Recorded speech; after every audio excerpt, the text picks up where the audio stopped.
सिवान के पूर्व सांसद मोहम्मद शहाबुद्दीन को लेकर जिस तरह से सियासत कल से ही गरमाई हुई है, कल से नहीं बल्कि जिस दिन उनकी डेथ हुई है उसी दिन से जिस तरह से उनकी डेथ को लेकर सवालात खड़े किए गए और इसको एक संयोजित साजिश बताया गया, एक पॉलिटिकल मर्डर इसको बताया जा रहा है। जिस तरह से कोरोना काल में ऐसा लगता है कि सरकार एक एक करके मुस्लिम नेताओं को निपटाने में लगी हुई है।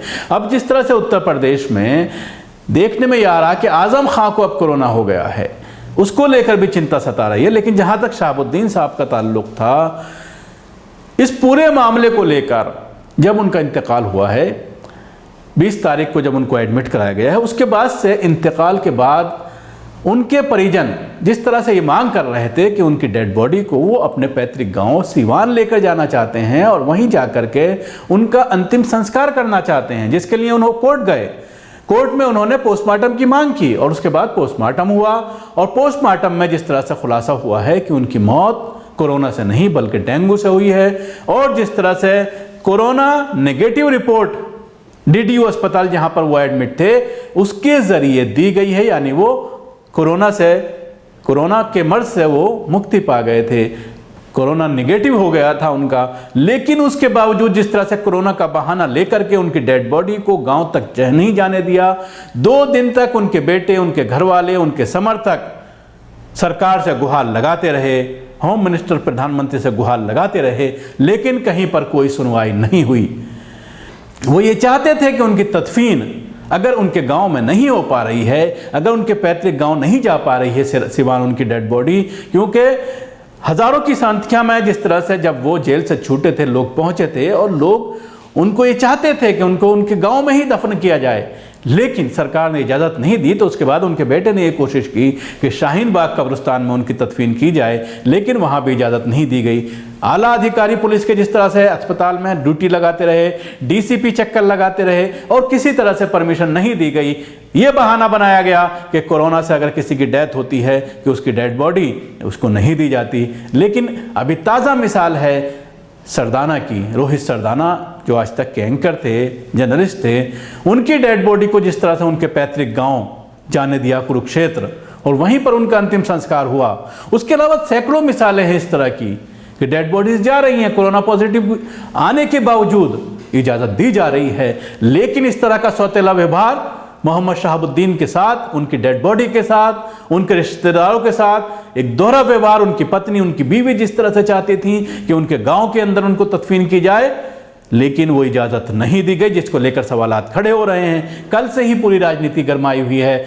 इस पूरे मामले पर कई नेताओं के बयान आए। कल जिस तरह से फिर काफ़ी जद्दोजहद के बाद अमानतुल्लाह खान आगे आए और उन्होंने एक लेटर लिखा और ये कहा कि हम परमिशन देते हैं कि उनकी तदफीन आईटीओ पर जो कब्रिस्तान है उसमें की जाए।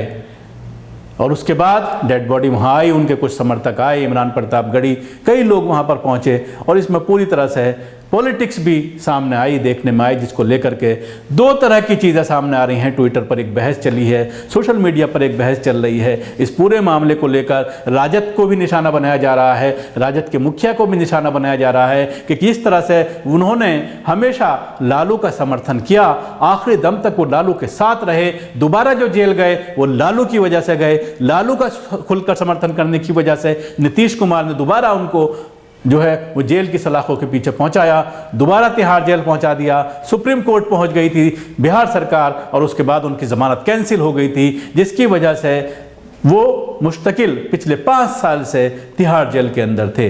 और 21 तारीख के बाद जिस तरह से वो कोरोना संक्रमित हुए थे, पॉजिटिव आ गए थे और उसके बाद इलाज चल रहा था, उसको लेकर भी सवाल खड़ा किया जा रहा है कि पूर्व एमपी होने के नाते उनका अच्छे अस्पताल में इलाज क्यों नहीं कराया गया, उनको एम्स में क्यों एडमिट नहीं कराया गया। इस पूरे मामले पर एक वीडियो अस्पताल से है जहां पर उनकी डेड बॉडी डीडीयू में रखी गई थी, मोर्चरी में। उसके बाहर समर्थक जिस तरह से बात कर रहे हैं, वो एक छोटा सा वीडियो है, पहले आप इसको देखिए। हम लोग जद्दोजहद में हैं, एक सांसद मरा है, हम लोगों का कैद मरा है, हम लोगों के साथ खिलवाड़ किया जा रहा है, हम लोगों के साथ खिलवाड़ किया जा रहा है।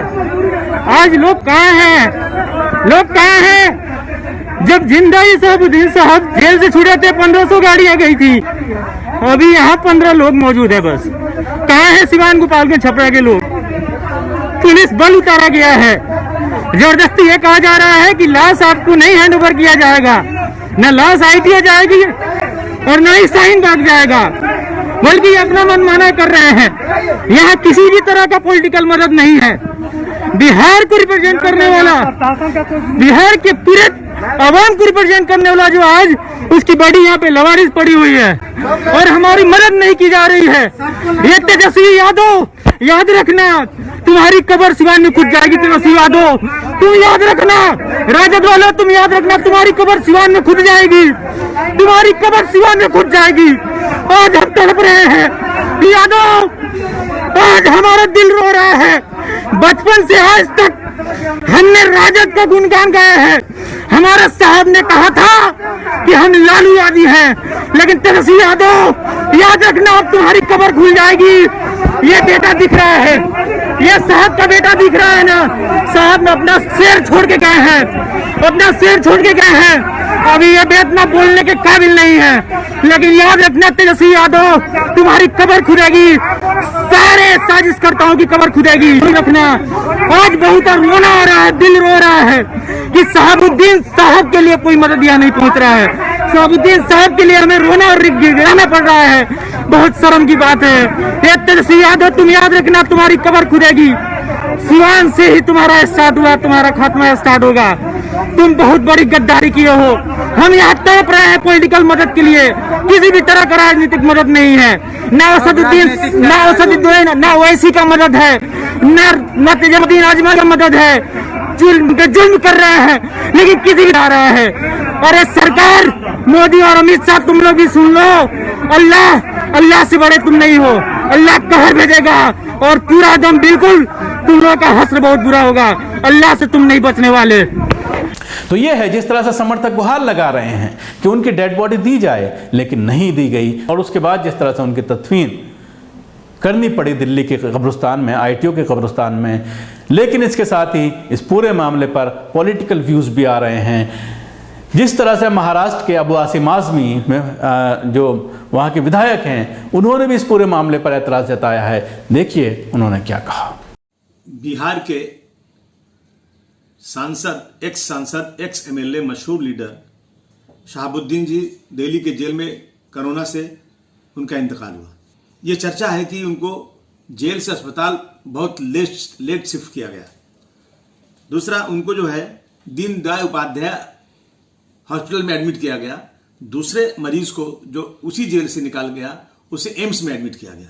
मैं जानना चाहता हूं, दिल्ली सरकार और सेंट्रल गवर्नमेंट दोनों से जानना चाहता हूं कि ऐसा क्यों, एक एक्स MP, एक लीडर को एम्स में क्यों नहीं किया गया? और उनके इंतकाल के बाद घर वाले बॉडी मांग रहे हैं और उनका जो कोरोना निगेटिव आया है, ऐसा मैं सुन रहा हूं। उनकी बॉडी नहीं दी जा रही घर वालों को। लेकिन दूसरी तरफ रोहित सल्दाना जी का जब इंतकाल हुआ तो वो भी कोरोना से इंतकाल हुआ, लेकिन उनकी बॉडी को कुरुक्षेत्र जाने के लिए उनकी फैमिली को दे दिया गया। और बहुत सारे केसेस ऐसे हैं जिनके घर को बॉडी को दे दिया गया। तो क्या, मैं जानना चाहता हूं, क्या सिर्फ इसलिए कि मुस्लिम थे इसलिए नहीं दिया गया?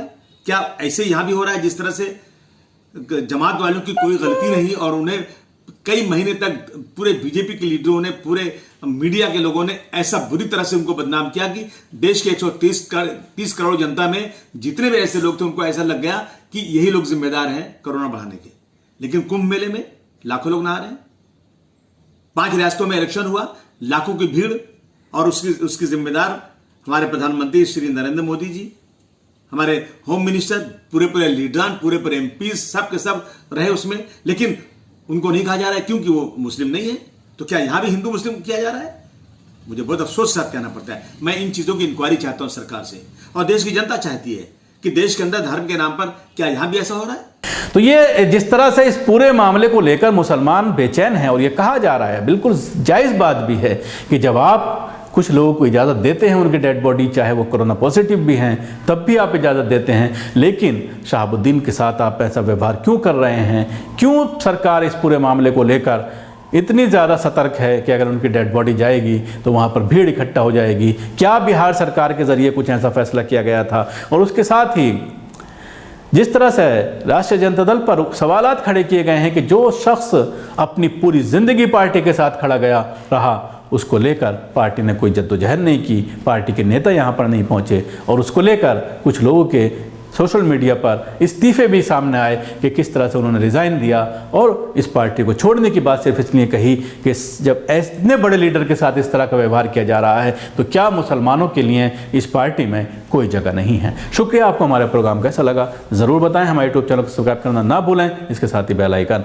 ज़रूर दबाएं। सभी अहम खबरों के लिए न्यूज़ MX को सब्सक्राइब करें, साथ ही बेल आइकॉन को जरूर दबाएं। लाइक, शेयर, कमेंट करना ना भूलें।